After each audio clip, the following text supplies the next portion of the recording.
Bonjour à tous, je suis heureux de vous voir dans la présence de notre roi des rois, Seigneur des seigneurs, qui nous a fait grâce d'être présent. Il aurait pu très bien rester, nous regarder de loin, mais il a dit non, je veux venir dans cette assemblée ce matin, toucher des vies, changer des vies. J'aimerais que vous puissiez rester concentrés, parce que pendant que je vais parler, nous ne savons pas comment le Saint-Esprit va agir. Oh, qu'il est bon d'être dans ta présence, Seigneur. J'aimerais saluer aussi tous ceux qui sont en ligne. Je salue aussi le prophète qui n'est pas présent aujourd'hui, mais qui nous suit en ligne. Un petit coucou. Et je vais vous apporter la parole que l'Éternel m'a partagé de partager avec vous. Si je devais mettre un titre, ce serait « Exposons et manifestons notre royaume ». Amen. Non, tu n'as pas bien compris le titre. Dis à ton voisin « Exposons et manifestons notre royaume ».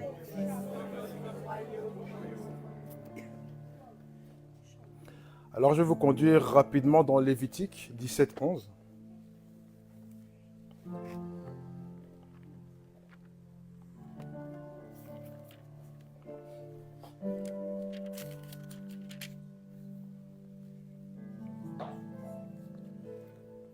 Alors,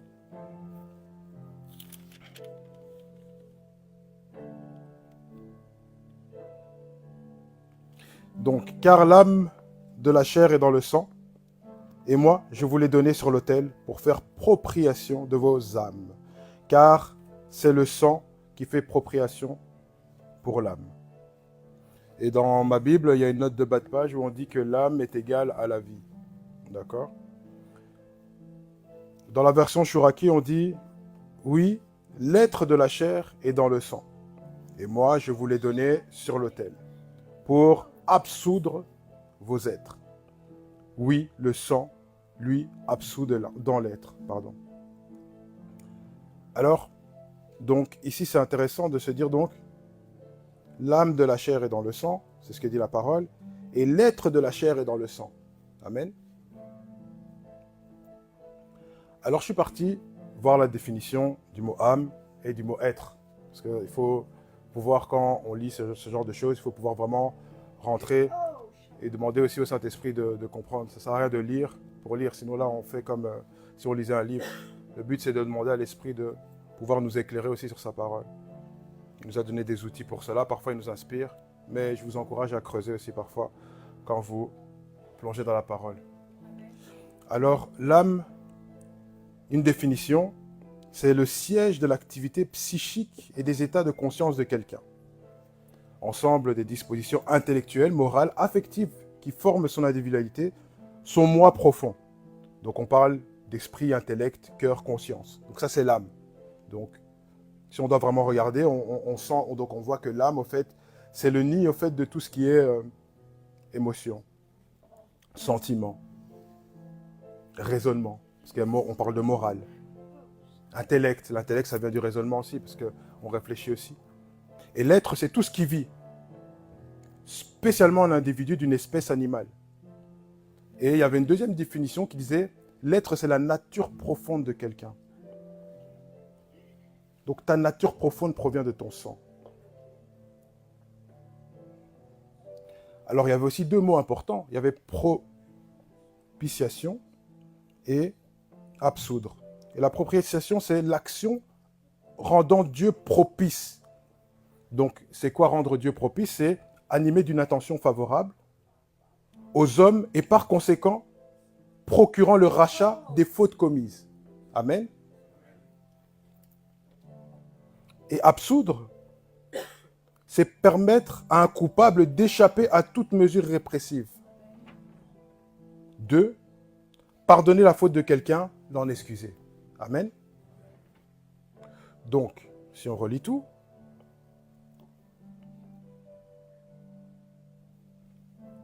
vous comprenez au fait que la vie de la chair est dans le sang, le siège de l'activité psychique de la chair est dans le sang. La nature profonde de l'homme est dans le sang. Et pour rendre Dieu animé d'attention favorable et nous procurer le rachat de nos âmes, Dieu a dû répandre un sang sur l'autel afin que cela rende Dieu propice. Amen. Pour permettre à nos êtres d'échapper aux condamnations et de recevoir le pardon. Et c'est le sang qui permet cela. Donc, je vais reprendre la vie de la chair et dans le sang.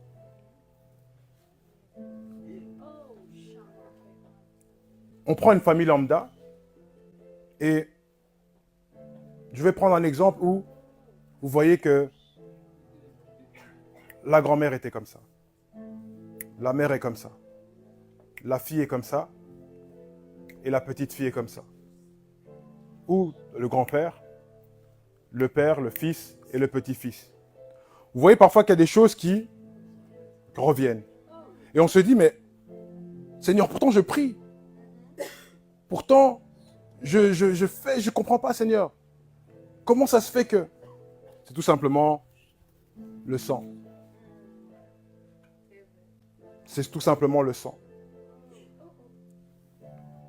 Une fois, le prophète m'avait dit, on parlait, et puis il m'a dit, tu sais Lionel, il faut toujours demander à Dieu de nous donner la force. Parce que le sang est fort.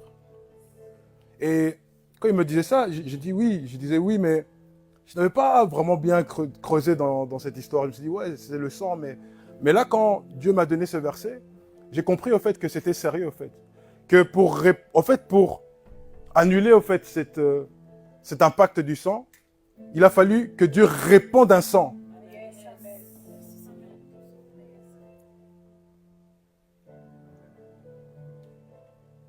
Et c'est pourquoi il y a des choses qui se répètent de génération en génération. On ne comprend pas.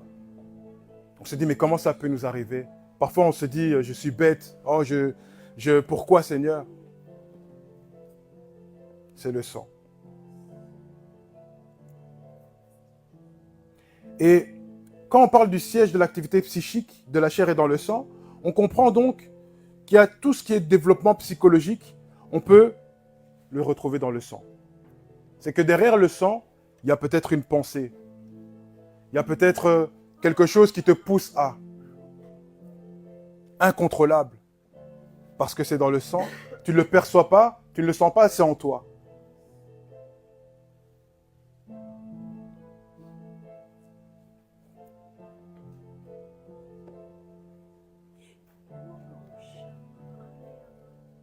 Le sang donne une nature. Donc un ensemble de caractères, des tendances, des traits qui constituent la personnalité de ta chair. Et dès qu'on est, malheureusement, on est directement soumis à ce sang. Parce qu'on vient, on est. Et on est innocent. Mais on est directement soumis par la loi du sang. Ça veut dire que dès que tu es enfant, des caractéristiques déjà peuvent sortir. Et cet enfant, il est... On dirait vraiment toi. Hein? Vous voyez déjà directement qu'il y a un lien.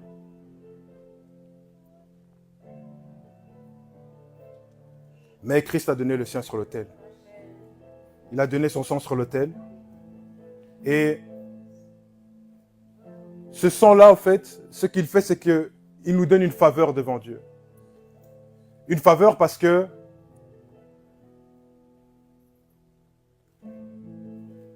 Dieu ne regarde plus à notre sang. Il regarde au sang qu'il a répandu. Il permet de nous échapper à la condamnation.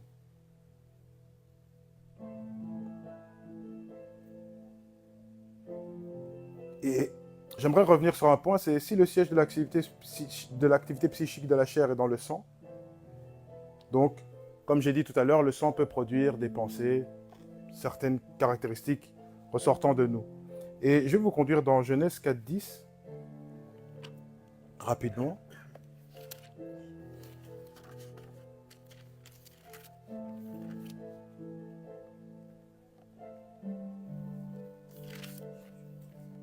Genèse 4:10, pardon. Donc la parole dit, la voix du sang de ton frère crie de la terre à moi. Donc ça veut dire que la voix aussi, le sang a une voix. Amen.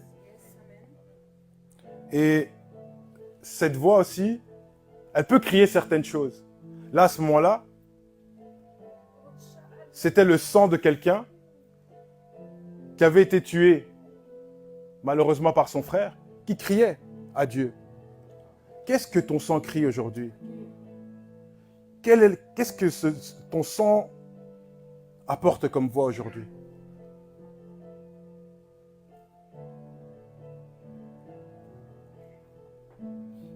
Et on est déjà mort à la base. Mais quand Christ vient, on est mort pourquoi? Parce que le péché initial nous a rendus pécheurs et nous sommes morts à ce moment-là. Et Christ, quand il est venu répandre son sang, dans son sang, il y avait une pensée, il y avait quelque chose qui était là, c'était la vie. Et quand il est venu répandre son sang, il est venu nous apporter la vie. Une nouvelle vie devant nous. Ça veut dire qu'il est venu étouffer notre propre sang. Son sang parle plus fort que le sang qui peut nous condamner aujourd'hui. Son sang crée des désirs et des pensées. C'est pour ça que quand tu es aspergé par le sang de Christ, d'autres pensées peuvent venir à toi. Seigneur, j'ai envie de passer du temps avec toi. Seigneur, j'ai envie de faire ceci, j'ai envie de faire cela. Des choses que tu n'avais peut-être pas envie de faire avant parce que c'était ton sang qui te commandait. Maintenant, tu es conduit par le sang du Christ. Amen.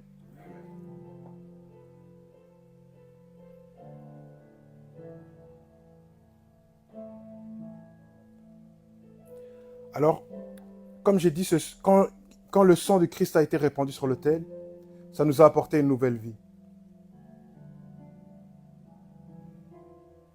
C'est ce qui fait que nous devenions chrétiens. Aujourd'hui, le chrétien, c'est plus un mouvement où on essaie de devenir un peu cool, ou parfois, on essaie juste de dire, voilà, moi aussi je vais à l'église. C'est un sujet de conversation. Mais si on va vraiment dans le sens profond de chrétien, c'est dire que tu appartiens à Christ, en fait. Et le chrétien, c'est le seul, normalement, qui possède la vie de Dieu en lui. C'est le seul, parce qu'il a reconnu Jésus comme son sauveur et son Seigneur. Il a reconnu que le sang qui a été versé à la croix, c'est ce sang-là, en fait, auquel il se rattache.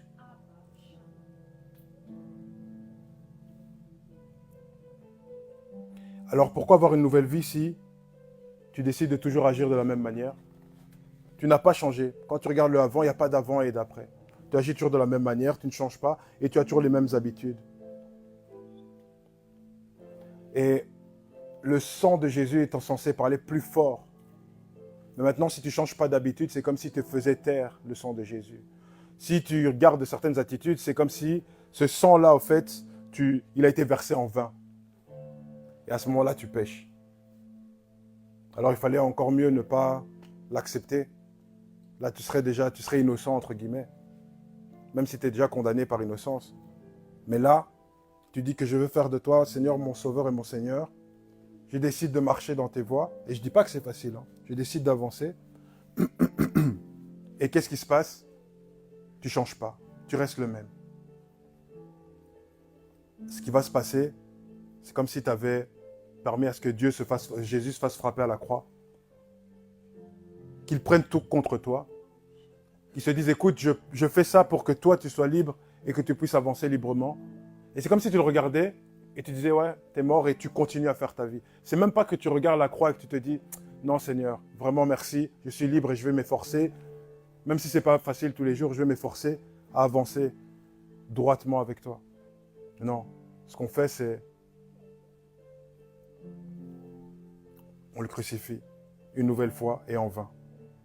Et dans le verset juste après, parce qu'on était dans Genèse 4:10, dans le verset 11, on dit « Et maintenant, tu es maudit de la terre, qui a ouvert sa bouche pour recevoir de ta main le sang de ton frère. » Alors j'aimerais te dire aussi c'est que quand Jésus t'a donné ton sang, tu t'es rattaché à lui. Rattaché à lui, ça veut dire que c'est comme s'il y avait une filiation. Une filiation qui fait de toi enfant de Dieu. Donc, par le sang de Jésus, tu deviens enfant de Dieu. Par le sang de Jésus, tu deviens le frère. Et si tu es le frère et que tu fais répandre en vain son sang, la parole dit que tu es maudit. Amen. Alors la définition d'une filiation, c'est le lien de parenté unissant l'enfant à son père et à sa mère. Et j'ai été regarder une définition juridique parce que j'aimais beaucoup. La filiation désigne le lien juridique qui unit un enfant à ses parents biologiques ou non, ou l'un et l'autre. La filiation est à l'origine de nombreux droits et obligations, tant à l'égard des enfants que réciproquement à l'égard des parents. Donc tu deviens enfant de Dieu à cause du sang. Quand Dieu te regarde, il ne te voit plus toi, il voit Jésus. Parce que le sang de Jésus a été répandu. Donc, il ne va plus dire, Lionel. Il va regarder et faire, ah, Jésus. Et puis directement, tu as les grâces. Comme dit par la définition, tu as des droits et des obligations, n'est-ce pas? Donc ça veut dire que tu es rattaché, tu as un trône, tu as tout se rattache, tout devient, tout se modélise en tant qu'enfant de Dieu. N'est-ce pas? Mais quand tu banalises ce sang, en fait, tu coupes ce lien. Tu coupes ce lien et Dieu ne te reconnaît pas. Quand il regarde, il voit plus Jésus, mais il te voit toi. Il fait, ah, il y a le péché ici. Il attend, bien évidemment, Dieu ne rejette pas. Mais la manière, quand tu vas te présenter à lui, il ne te verra pas de la même manière. Que nous puissions tous être des exemples, comme Christ l'a été. Nous ressembler à Christ, c'est important. Être à son image. Et je vais prendre l'exemple d'une famille royale. On va dire qu'un roi, aujourd'hui, décide de prendre un enfant, une personne X lambda, et qui fait en sorte que cette personne devienne son enfant. Il dit à partir de quand? Un peu comme Moïse. Le pharaon, il a vu Moïse. Enfin, la fille du pharaon a vu Moïse. Elle a pris Moïse directement. Il est devenu dans les prétendants. Pourtant, c'était un étranger. Prenons l'exemple qu'un roi fasse la même chose. Donc, c'est un lambda qui arrive et qui est recueilli. Il se rattache à toutes les vertus du royaume. Ça veut dire quoi? Ça veut dire que, peut-être qu'il vivait une vie compliquée, mais que maintenant, en fait, tout simplement, il a droit aux privilèges. Donc, des gardes, on lui fait à manger, il demande, voilà, il y a des domestiques. Ça, c'est la première chose qui vient. Mais voilà, en gros, il a tout entre ses mains. Il a vraiment tout entre ses mains parce qu'il a été recueilli. Et quand il a été recueilli, il a été rattaché directement. Le roi l'a pris vraiment comme son fils. Il a dit, oui, j'ai mon fils héritier, mais je fais de toi mon enfant aussi parce que j'ai envie, je suis roi, je fais ce que je veux. Et c'est un peu ce que Dieu fait avec nous. Amen. Et dans sa vie, il ne pourra pas déshonorer son père. Ce serait malheureux de déshonorer son père parce qu'il l'a sorti d'une certaine misère. Alors comment est-ce qu'il ferait pour le déshonorer? Ce serait vraiment mauvais, malsain. Et son but, ça va être de pouvoir établir le règne de son père et respecter ses commandements, respecter toutes ces choses. En fait, c'est marcher d'une même vision avec son père. Amen. Dans une même vision. Bien sûr, il y a des droits, mais il y a aussi des obligations. Parce qu'on aime bien regarder le mot droit. Moi, j'ai droit, j'ai mes droits, mais il y a aussi des obligations en tant qu'enfant derrière. Amen. Alors, continuons avec cet exemple de la famille royale. Dieu est roi et Dieu te prend comme enfant. Donc, tu as des droits et tu as aussi des obligations. Et ton obligation, c'est que ta vie doit servir à établir le règne de Dieu sur cette terre. Parce que tu es enfant du roi des rois. Tu es enfant de celui qui règne dans les cieux, sur la terre, dans les profondeurs, partout. Tu es cet enfant-là. Et tu dois honorer le royaume de ton Père. Amen. Vous me suivez? Alors, j'ai une question. Si ce n'est pas les enfants qui vont établir le règne, parce que honnêtement, aujourd'hui, et en toute transparence, on ne le fait pas vraiment. Quand on regarde l'Église aujourd'hui, on ne rend pas à Dieu tout le bien qu'il nous a fait. Alors, qui ne le fait pas? Qui le fera, pardon? à notre place, si ce n'est pas nous les enfants. Les gens du monde, ils ne vont jamais le faire. Jésus, quand il est venu, il a manifesté le règne directement. On a vu une différence, on a dit, celui-là, là, c'est quoi? On l'a même combattu parce qu'on ne comprenait pas, en fait. Et les premiers mots de Jésus quand il est arrivé, c'était,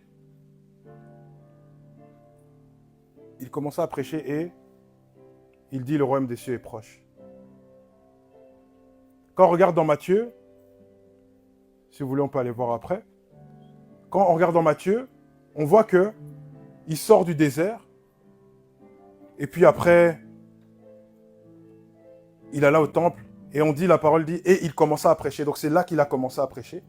Et au moment où il commence à prêcher, il dit, le royaume des cieux est proche. La première chose qu'il a commencé à parler, c'est le royaume de Dieu.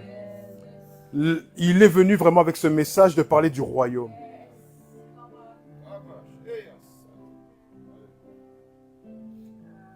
Parce qu'il savait que c'était un fils. Il savait que c'était le fils de Dieu. Il a dit non. Je dois parler du royaume de mon Père. Je dois parler du règne de mon Père. Mon Père est le roi, il règne partout. Ici, on le déshonore, mais je vais honorer mon Père. C'est ça un enfant. Aujourd'hui, je prends vos parents. Est-ce que quelqu'un aujourd'hui laisserait quelqu'un mal parler de ses parents? Est-ce que quelqu'un aujourd'hui laisserait ses parents être déshonorés par des actes, des attitudes? Non. Mais est-ce que tu n'aimerais pas faire honneur à tes parents? Est-ce que tu n'aimerais pas l'honorer par ta vie? Parfois, on est content quand les parents viennent et disent « Non, je suis fier de toi ». Ça fait quelque chose. On ne va pas se mentir. Parce que tu sais qu'au fond, tu lui as fait du bien. Peu importe de la manière dont tu as, de ce que tu as fait. C'est en certaines choses. Mais tu lui as fait du bien. Est-ce qu'aujourd'hui, on peut faire du bien à Dieu? J'ai aimé le passage que Ornella a pris avec Zacharie. On dit qu'il était juste devant l'Éternel. C'est que quand Dieu le regardait, il lui faisait du bien. Malgré que dans son cœur, il y avait un peu d'opprobre. Mais il servait Dieu avec sérieux. Parce que sinon, Dieu n'aurait pas dit qu'il était juste devant lui. Même quand il était à l'autel et qu'il servait, malgré les palpites, il continuait à prier peut-être par habitude. Je veux un enfant, mais même s'il voyait là, je dis non, Seigneur, je veux un enfant. Mais quand la grâce s'est présentée devant lui, ce sentiment-là était trop élevé au fait pour pouvoir se connecter à la grâce. Amen.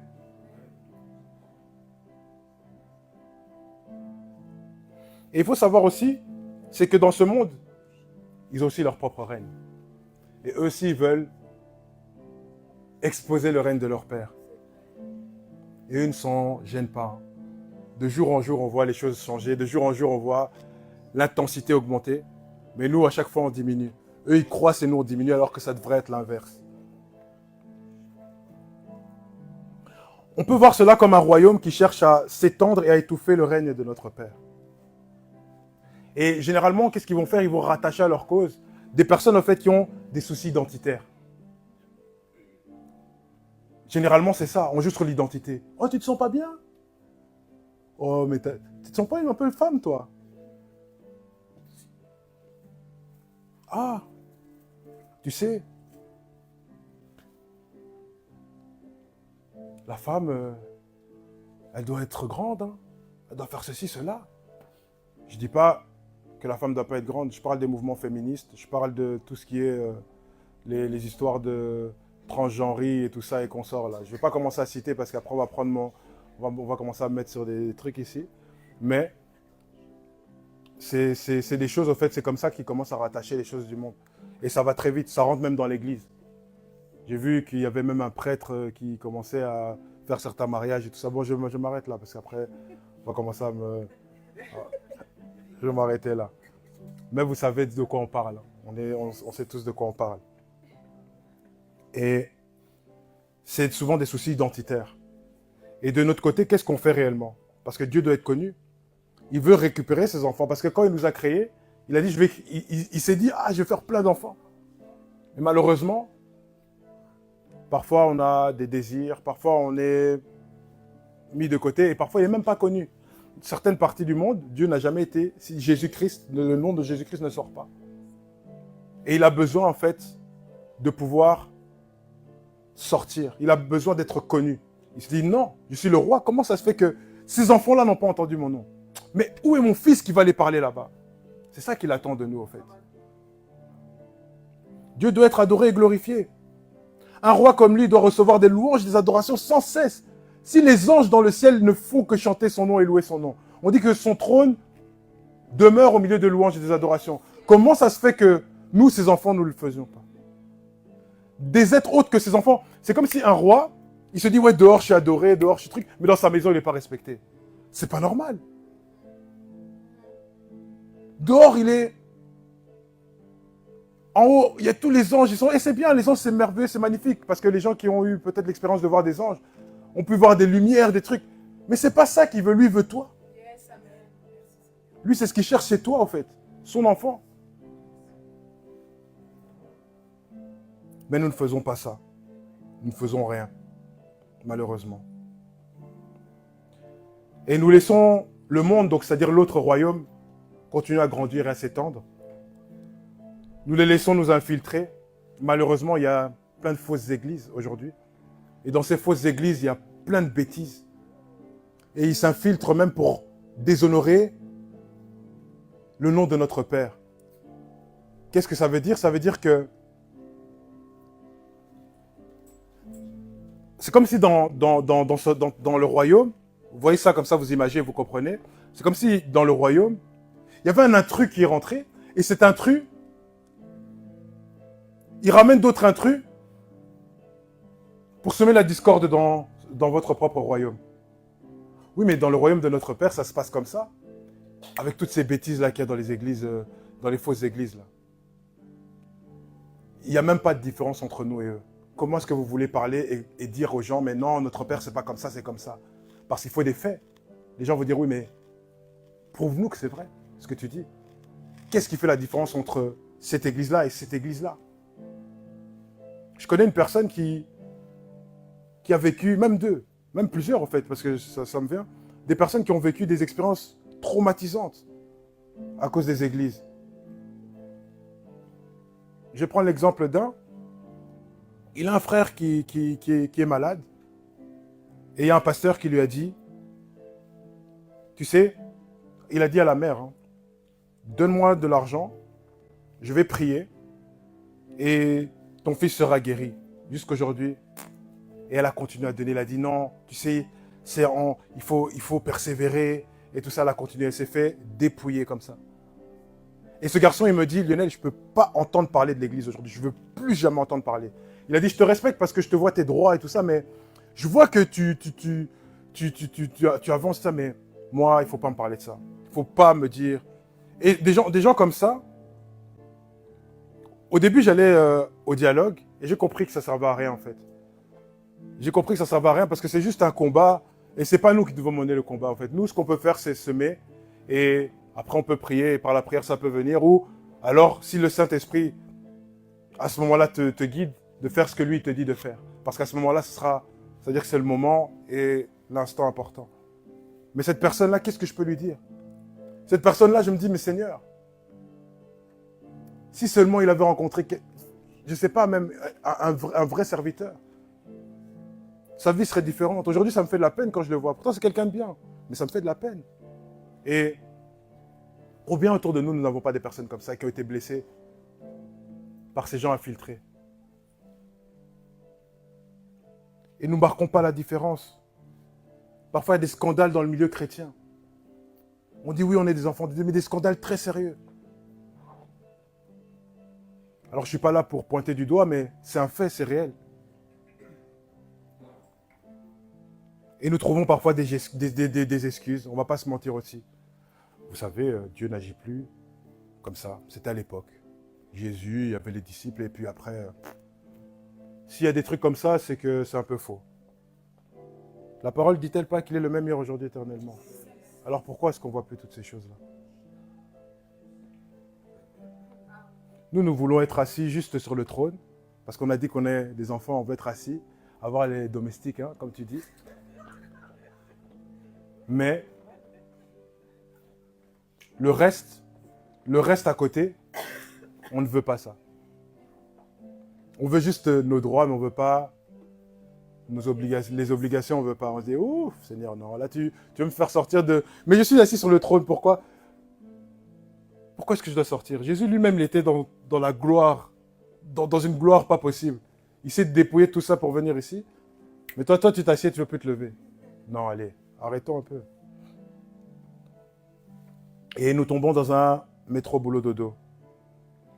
Et il y a aussi parfois le fait d'avoir une certaine... Vous savez, quand Dieu nous fait du bien, j'ai un toit, j'ai à manger, j'ai un travail, je suis en bonne santé, j'ai pas besoin d'argent, j'ai ceci, cela. À ce moment-là, qu'est-ce qui se passe? C'est là justement qu'il faut encore plus chercher Dieu. C'est à ce moment-là que tu dis, oh Seigneur, regarde ce que tu as fait dans ma vie. Nous, qu'est-ce qu'on fait? C'est à ce moment-là qu'on disparaît. Tu vois, le trône même vacant. On se dit, bon, en vrai, le trône là, j'étais bien assis, mais là, je quitte parce que je suis bien, j'ai plus besoin de... Seigneur, bénis ma nourriture hein, quand même, j'ai pas envie de... Oh Seigneur, la nuit, oh Seigneur, bon, je vais dormir, préserve-moi quand même. Le matin, on garde quand même ma journée. Ça devient des sélectifs et c'est des petits moments. C'est plus des moments sérieux avec le Seigneur, c'est juste c'est momentané. Jusqu'à ce que ça vous rattrape, hein, il y a une gifle qui arrive, là tu cours vers Dieu. Seigneur, pourquoi tu as permis ça? Et tu te fâches. Seigneur, je ne comprends pas. Je prie pourtant le matin, quand je me lève, je prie le soir et avant de manger. Mais il n'y a pas de consistance. C'est comme si tu voyais ce père-là, ce roi, et tu le vois seulement, bonjour, bonne journée, bon appétit, bonne nuit. C'est ça en fait. C'est vraiment ça qu'on fait. Et il faut changer. Et même toutes ces choses dans ce monde, tout ça c'est momentané et c'est pour un temps. Et après ce temps, il y a un autre temps. Qu'est-ce que tu fais pour ce temps-là? Après ce temps ici-bas, il y a un autre temps. Qu'est-ce que tu fais pour ce temps-là? Est-ce que tu as déjà préparé quelque chose? Est-ce que tu te dis, non, moi je veux agrandir, je veux que mon père, je veux que le royaume de mon père devienne plus grand. Oui, tu peux avoir ce désir, mais qu'est-ce que tu fais? Parfois on parle beaucoup, on se dit, oui, on veut faire ci, on veut faire ça. Mais quelles sont tes actions? Quand Dieu va te demander de prier, tu ne pries pas. Mais après, tu te dis, je veux. C'est bien, c'est bouillant dans ton cœur. Mais en termes d'action, tu fais quoi, concrètement?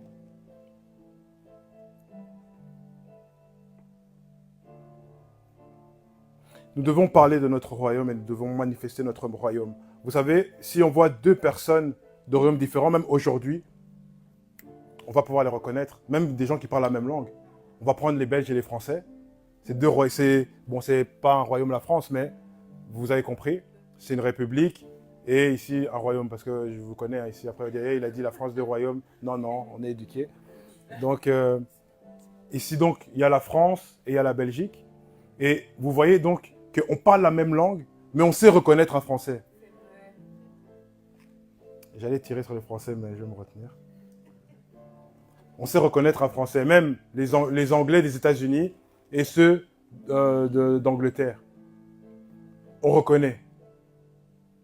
On sait que, toi tu ne viens pas d'ici, tu viens d'où? Et c'est exactement ça. Est-ce que Dieu, quand on te regarde dehors, est-ce qu'on arrive à faire la différence? Même si vous parlez le même langage, mais est-ce qu'on sait faire la différence entre toi et un autre? Est-ce que tu fais partie de... Ou bien alors on te regarde et dit, ah, lui c'est mon semblable, lui. Il te check et tout ça. Il peut se dire ça aussi. Non, lui il est comme moi. Vous n'êtes pas censés être les mêmes. En tout cas, si vous êtes ici aujourd'hui, si vous êtes connecté en ligne aussi, vous n'êtes pas censés être les mêmes que les autres.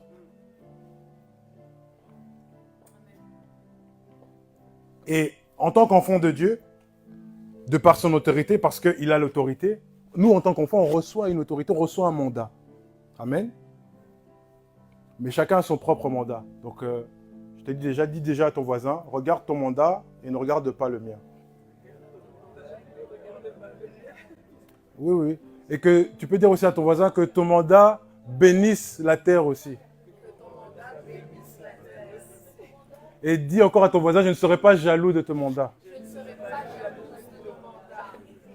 Je glorifierai l'Éternel pour ton mandat. Amen. Non, on ne veut pas de trucs comme ça, des jalousies. Parfois, vous savez, dans l'église, les gens, ils regardent, lui fait des choses comme ça, moi aussi, je veux faire ça. Alors que Dieu t'attend là-bas, toi, tu cours là-bas, moi, je veux faire comme lui.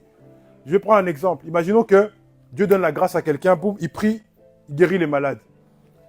Tu dis, ah non, Seigneur, c'est ça que je veux. Alors que toi, C'était pas en imposant les mains que tu allais guérir les malades, mais c'était en chantant. Mais toi, tu es là, tu veux, oh Seigneur, tu touches, ça ne marche pas. Mais Dieu t'attendait là-bas et tu rates. Il ne faut pas de jalousie dans l'église. Quand tu vois que Dieu fait du bien à ton frère et à ta soeur, qu'il utilise ton frère et ta soeur, sois content. Prie même qu'il l'utilise encore plus, parce que ça veut dire que le royaume de ton Père se...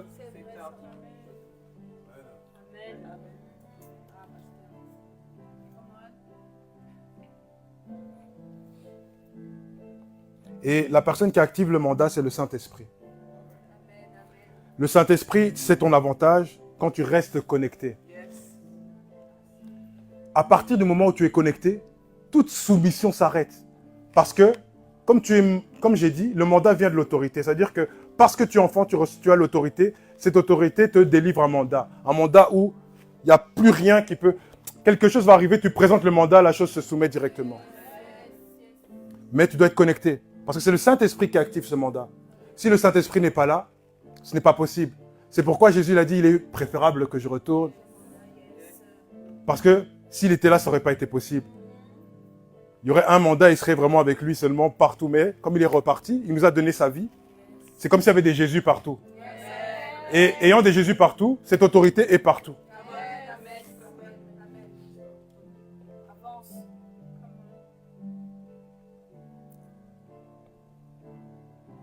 Être enfant te donne un mandat, mais il peut ne pas être activé. Je vais prendre un exemple ici en Belgique. Je vais prendre l'exemple du mandat de perquisition. Ça, vous connaissez tous dans les films, hein, vous aimez bien ça. Donc, on voit le mandat de perquisition, la police qui arrive, ils cassent la porte, ils disent « Hey, on a le mandat !» En plus, ils le disent parfois dans le film. On a le mandat pour pouvoir vraiment mettre ça en avant. Parce que sans mandat, tu ne peux pas rentrer. Alors, en Belgique, le mandat de perquisition, il doit être signé par un juge d'instruction. Si celui-ci ne le signe pas, il est nul, donc sans effet. N'est-ce pas, maître? Voilà. Amen. Non, donc, allez, il est nul et sans effet, vraiment. Et donc, il n'a aucun poids, en fait. Et les répercussions des gens qui n'ont pas de mandat, généralement, quand ils rentrent sans mandat, soit ils se font tabasser, soit il y a un problème, il y a quelque chose qui se passe, parce que, ou bien ils doivent faire semblant de ne pas être vus, parce que si on les voit, ben, ils sont en faute devant la loi et ça pourrait se retourner contre eux. Nous, enfants de Dieu, quand on se dit, oui, je suis l'enfant de Dieu, je deviens chrétien, mais que je ne m'assieds pas sur l'autorité de mon Père, mon mandat n'est pas actif, qu'est-ce qui se passe? Je peux être à la merci des autres autorités? Vous savez, même quand vous allez dans les ambassades, il faut parfois un papier pour rentrer là-bas. Si tu ne rentres pas dans... Parce que l'ambassade, c'est comme si tu étais dans un autre pays. Pourtant, l'ambassade, c'est ici en Belgique. Mais c'est comme si tu étais dans... On va prendre l'ambassade des États-Unis. Tu crois que tu vas rentrer comme ça? On va t'attraper là-bas, les militaires là-bas, on va te mettre dans un cachot là que tu n'as jamais vu ici. Et c'est vraiment ça, en fait, la chose qu'il faut comprendre. C'est que tu peux être à la merci de n'importe qui et de n'importe quoi quand ton mandat n'est pas activé. Tu peux subir tout et n'importe quoi. Et le problème, en plus, le pire, c'est que généralement, les gens qui parlent le plus, c'est les gens qui n'ont pas de mandat. Donc c'est eux qui se font gifler le plus et après ils disent « Seigneur, tu n'étais pas là. » Seigneur, mais je ne comprends pas. Oh, ton mandat n'est pas actif, hein, mais tu te dis un jour par zèle, je vais aller prier pour cette personne, je vais chasser les démons. Tu rentres chez toi, tu te fais gifler. Demain, oh, je vais aller évangéliser. On t'insulte, on te crache dessus. Tu te dis, mais Seigneur, c'est pas possible. Tu as un zèle, mais tu n'as aucune connexion avec le Saint-Esprit. Le zèle, ce n'est pas la connexion avec l'Esprit. Ce n'est pas parce que demain, tu as envie de faire quelque chose que c'est le Saint-Esprit qui est avec toi.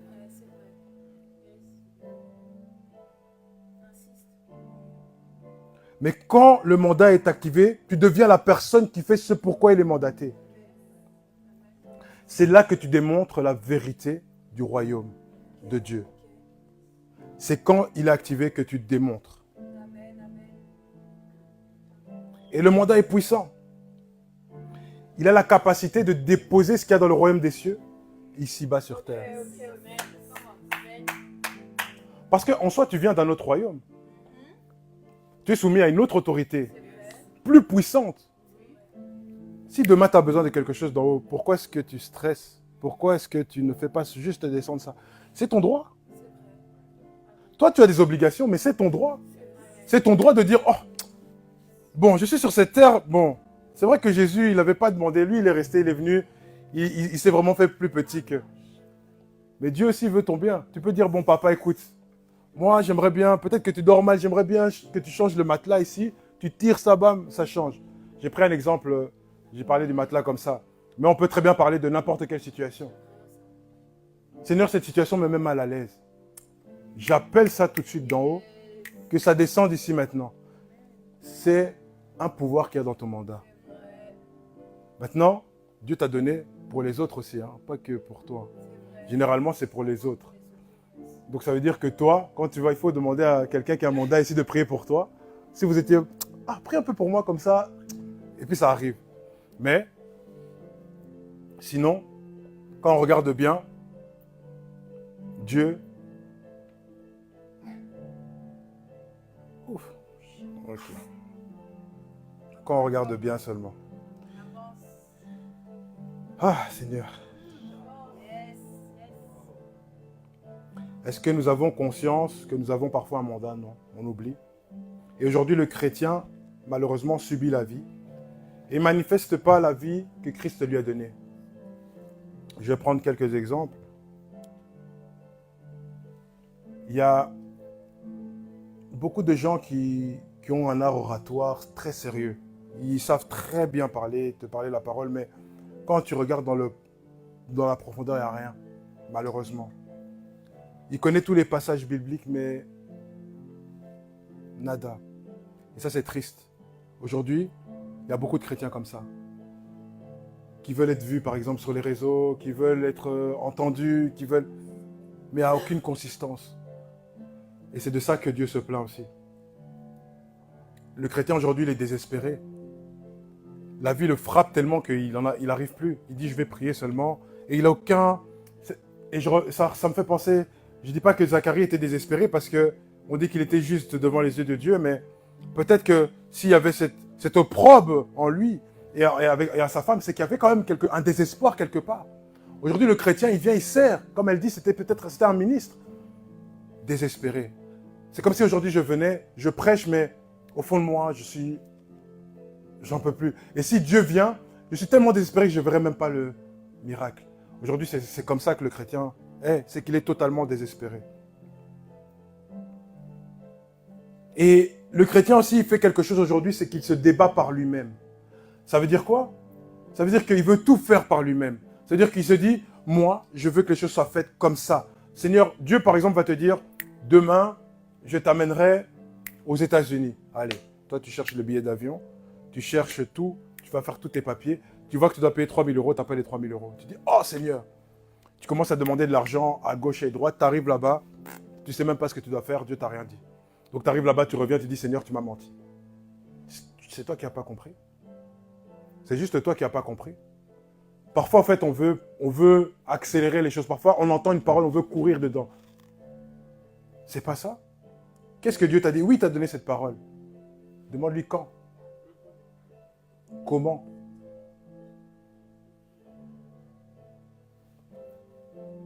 Comment? C'est ce que Marie a fait quand l'ange est arrivé. Elle a reçu, elle a dit comment? Et lui a expliqué. Zacharie, il a reçu, désespoir, gifle, il est tombé muet.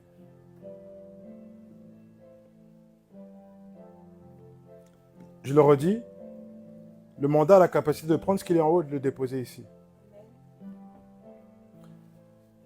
Afin de manifester le plan de Dieu, afin de manifester la volonté de Dieu, afin d'exposer le royaume ici-bas sur terre. Faire de nous des enfants, afin qu'on puisse nous-mêmes continuer son travail. Vous savez, Jésus aurait pu tout faire par lui-même. Ce qui est beau dans tout ça, c'est qu'il a arrêté, il s'est dit, je vais vous faire participer à ça. Il a dit, j'ai confiance en toi, mon frère, ma soeur. J'ai confiance. Il aurait pu très bien tout faire par lui-même. Très bien. Mais il a dit non, je vais vous faire participer à quelque chose. C'est comme si demain, je sais pas, t'as quelque chose, tu sais que tu peux le faire seul, tu sais que tu peux bénéficier tout seul et gagner tout seul. Tu sais que tu vas être, je sais pas moi, millionnaire, tu dis waouh. Et tu dis non. Tu regardes Régis, tu dis Régis, Tu regardes Daniel, tu dis Daniel, Bradou, Sardo, Ephraïm, bon, tout le monde, parce que sinon je vais citer tout le monde. Et je vous fais participer à ça aujourd'hui. Et là, à ce moment-là, qu'est-ce qui se passe? Et Sarah. Il y a des gens qui bouillent ici. Et qu'est-ce qui se passe? C'est que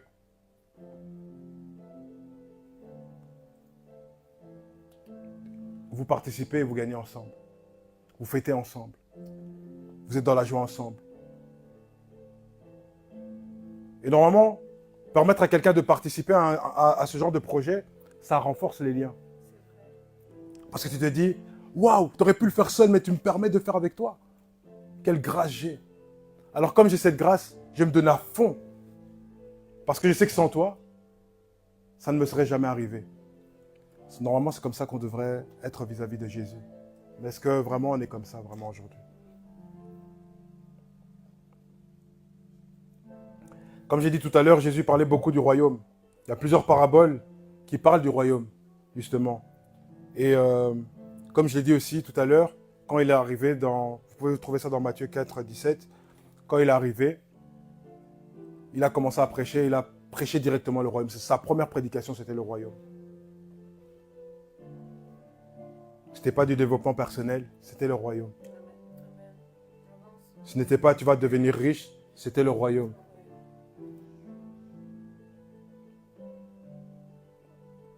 Ce n'était pas la guérison, c'était le royaume.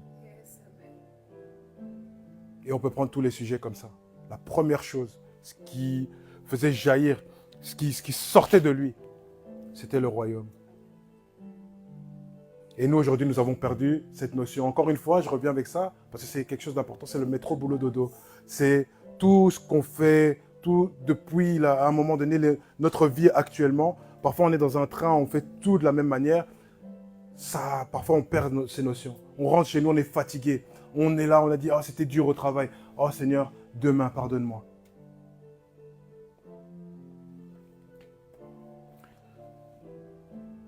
Je pense que quand on parle de Jésus aussi dans la parole, on dit que n'est-ce pas le fils de Joseph, le charpentier, nanani, nanana. Ça veut dire que Jésus travaillait aussi avec son père. On l'a sûrement vu travailler avec son père. Avant qu'il aille annoncer l'évangile. Mais je suis certain qu'il parlait de Dieu quand même. Parce que dès son enfance, on voyait déjà qu'en lui, il y avait quelque chose qui était en train de naître. On dit dans la parole qu'il croissait, grandissait.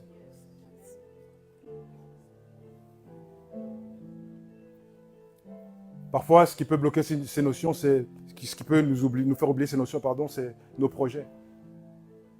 Parfois, on a des projets, et nos projets font plus de bruit que les projets de Dieu.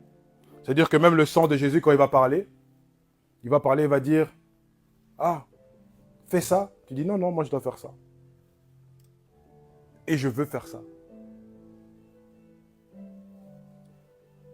Et on oublie les notions de Dieu. Nos volontés. Et l'influence parfois aussi. Parfois, on ne va pas se mentir, parfois on est influencé par les gens, par des mouvements ou par des mouvements d'assemblée ou ce genre de choses. Et on est réunis, mais Dieu n'est pas là. On est là au nom de Dieu, mais Dieu n'est pas là. Et nous sommes en train de tuer le royaume par nos propres vies. Donc, nous, de l'intérieur, en tant que fils, quand on n'agit pas comme un fils ou une fille, on tue le royaume. De l'intérieur. On le tue parce qu'on ne le fait pas grandir, on laisse des gens s'infiltrer, et on fait comme si de rien n'était. Il y a le feu là-bas, mais tu fais, oh non, il n'y a pas le feu. Et quand tu vas te réveiller, ce sera trop tard, tu auras ta jambe brûlée, tu vas te dire, Seigneur, guéris-moi. Il va te regarder, il va te dire, bon, par amour, il va peut-être frotter comme ça un peu, tu vas pouvoir marcher un petit peu, mais qui sait après.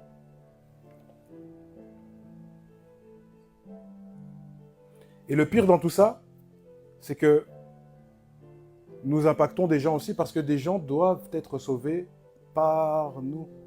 Et en perdant ces notions-là, on impacte aussi ces personnes. Au lieu de recevoir la parole, ils ne reçoivent plus rien parce que tu n'as rien. Et tu n'as rien à donner. Parce que généralement, quand tu as, tu peux donner. À moins que tu sois radin. Et ça me fait penser à la parabole des talents, où on voit qu'il a donné certains talents, un maître donne des talents à ses serviteurs. Et celui qui avait le talent mais qui n'en a rien fait, qu'est-ce qu'il a dit? Les autres, il a dit bon et fidèle serviteur. Celui-là, il a dit mauvais serviteur. Il lui a tout arraché, il l'a envoyé au feu. Que cela ne vous arrive pas au nom de Jésus. Nous n'utilisons pas l'autorité présente dans ce mandat. Je vais prendre un exemple. Aujourd'hui, je prends l'exemple de la santé. Quelqu'un, quand tout va bien, tout va bien. Donc une personne lambda, tout va bien. Il est un peu malade, il va aller à l'hôpital. Le médecin va lui prescrire des médicaments. N'est-ce pas? Et généralement, quand on a prescrit les médicaments, ça fonctionne, la personne est guérie. Maintenant, si on abandonne les médicaments de notre plein gré, on peut aggraver ou rester longtemps dans cet état. Il y en a qui meurent parfois parce qu'ils disent « Oh non, je ne vais pas prendre les médicaments », ils sont partis. Ça, c'est de la bêtise. Il arrive parfois que les médecins regardent une personne et disent « Écoute, nous ne pouvons plus rien faire pour toi. » Et là, c'est quoi qui se crée dans la personne? Le désespoir. Parfois même, souvent, ça c'est avec les cancers, les gens te disent il te reste 3 mois à vivre. Et vous allez voir, hein, 3 mois tapante, la personne est partie, directement. Parfois même plus tôt. Parce que la personne a accepté qu'on allait mettre fin à sa vie à ce moment-là. Et aujourd'hui, malheureusement, l'Église dort. Nous sommes impuissants dans ces situations-là. Pourquoi? Parce que nous ne faisons rien. Nous sommes censés donner de l'espoir aux gens. Aujourd'hui, les gens doivent pouvoir trouver de l'espoir. S'il n'y a pas d'espoir dans leur royaume, ils doivent regarder chez nous et se dire là-bas, il y a de l'espoir. J'entends que les gens là-bas, il y a quelque chose d'autre qui se passe. Et il faut faire la différence entre notre royaume et l'autre royaume. Aujourd'hui, les gens ne veulent plus qu'on leur parle et qu'on leur dise « Oui, Jésus est bon, Jésus ceci, Jésus... » Ils veulent voir. C'est ce que les gens attendent, c'est de voir. Il y a des gens qui sont là, qui prient toute leur vie et qui sont là « Seigneur, Seigneur, Seigneur ». Que quelqu'un vienne seulement et pas. Et pas aller d'un zèle. Hein. Tu dis, moi, arriver devant une personne comme ça et lui dire « Écoute, je suis peiné pour toi. Je comprends ton désespoir. Moi, je ne peux rien faire pour toi. Mais je connais quelqu'un. Je sais qu'il y a quelqu'un qui peut te sortir de là. Je sais qu'il y a quelqu'un qui peut changer ta situation tout de suite. Je sais qu'il y a quelqu'un qui peut changer ta vie maintenant avec un mot, un geste. Est-ce que tu veux que je te présente cette personne? Parce que Jésus, avant d'agir, qu'est-ce qu'il disait? Est-ce que tu crois que je peux te guérir? Il posait souvent la question. Il ne faisait pas ça comme ça dans le désordre. Il voulait trouver une substance. Alors il y a des gens qui vont venir, qui vont dire « Ah, je veux bien croire, j'ai tout essayé, je ne crois pas. » Tu dis « Mais moi, je veux te présenter quelqu'un qui peut. Est-ce que tu crois qu'il peut? » Qu'ils disent oui seulement. Et c'est ces choses-là que nous sommes censés manifester aujourd'hui. Si les médecins ne peuvent plus rien, moi non plus je ne peux rien. Mais celui qui est en moi, celui qui m'a donné la vie, je peux présenter cette vie qu'on m'a donnée. Parce qu'il ne te l'a pas donnée en vain. Son sang ne doit pas avoir coulé en vain.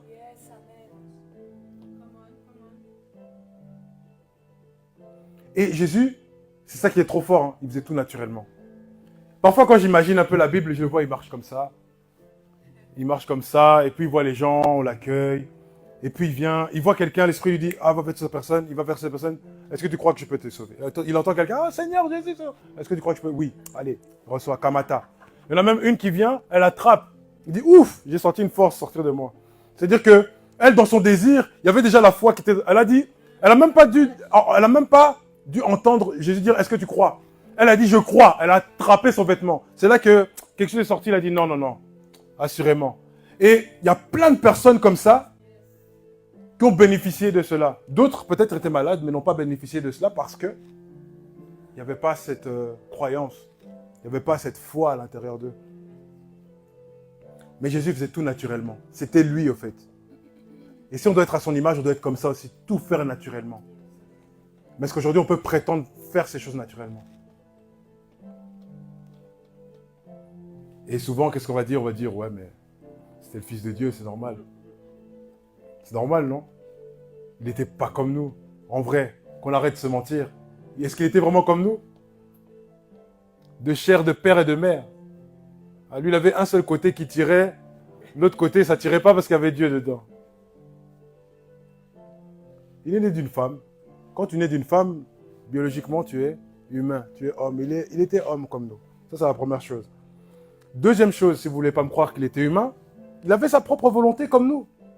Parce qu'à Gethsemane, qu'est-ce qu'il dit? Non pas ma volonté. Ça veut dire que lui-même, il devait lutter avec sa propre volonté. Ça veut dire que lui, on le voit parfait, mais tous les jours, il avait peut-être des combats. Peut-être qu'il avait des aspirations. Peut-être au fond de lui, il se disait, ah, Seigneur, en vrai, j'ai 33 ans. Hein? Ah, peut-être que je devais me marier. Ah. Ou peut-être qu'il devait faire certaines choses. Il ne savait peut-être pas. Mais en même temps, il se disait, oui, j'ai des désirs. Oui, hein, ceci, cela, mais je dois faire ce que Dieu me demande de faire. Ah, Seigneur, je suis vraiment sorti du ciel, vraiment de ma royauté ici. J'ai même pas été élevé un peu. Bon, on l'a fait rentrer à Jérusalem sur un âne et tout ça. Là, il a senti un peu et tout, mais avant ça, c'était pas trop ça. Parfois, il devait souvent fuir et tout ça. Est-ce qu'un roi doit fuir? Il devait fuir, faire des trucs un peu comme David avant qu'il soit roi, quand Saül le pourchassait. Il devait fuir parfois. Il a décidé de s'occuper des affaires de son père depuis qu'il était petit et de jamais y renoncer. Vous croyez que tous ces temps-là où il allait à la montagne, parfois il allait pleurer? Quelqu'un qui prie à Gethsemane, qui a du sang qui coule, vous croyez que c'est quelqu'un qui ne priait pas pour demander et qui dit non pas ma volonté mais ta volonté? C'est quelqu'un qui devait dealer avec des fortes réalités. Quand il partait à la montagne, on se disait seulement ouais, il va à la montagne, il descend, pouf, il a 12 disciples. Il va à la montagne, à chaque fois il s'éloignait pour prier. Il devait maintenir ce feu. Il devait maintenir au fait cela. Il devait, lui, son but c'était, non, je dois vraiment être focus sur la volonté de mon Père parce que je sens que le monde peut facilement, et attends, tu vas quelque part, on t'acclame, on te chante, tu peux facilement perdre la tête. Il devait retourner en haut et dire, non Seigneur, écoute, que toute la gloire te soit rendue, je me soumets à toi. Et puis il continuait. Tous les jours, il devait faire ça. Parce que ça m'étonnerait que quand il est là-haut, c'était juste pour juste... Non, il devait parfois lutter sérieusement. J'en suis persuadé. Et maintenant, si vous me dites, ouais, mais ça reste Jésus, d'accord, ok, il n'y a pas de souci. Alors, je vais vous prendre d'autres exemples. Ce qu'il a fait, ses disciples l'ont fait aussi. Amen. Ah là, vous ne me croyez pas encore. On peut aller voir dans Matthieu 14, au verset 28 à 29, on voit que Pierre a marché sur l'eau. Pierre, né de chair aussi, homme, femme, il a marché sur les eaux, sur la parole du Christ. On va aller lire un petit peu ça là. On va aller un peu réveiller des fois ici parce que...